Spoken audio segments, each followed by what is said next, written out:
dan nilai 218. Juara 3 diraih oleh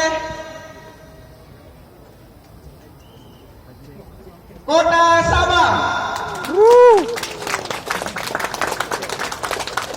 Nilai 259. Peringkat 2 diraih oleh Warcap Benar Meriah.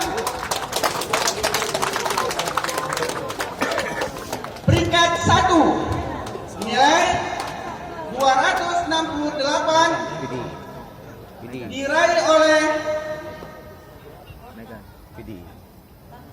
Kota Langsa.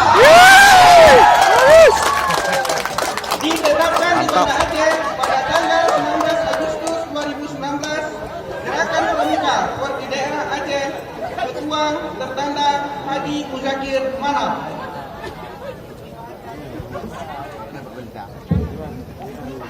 Nama-nama penerima tanda penghargaan dari gerakan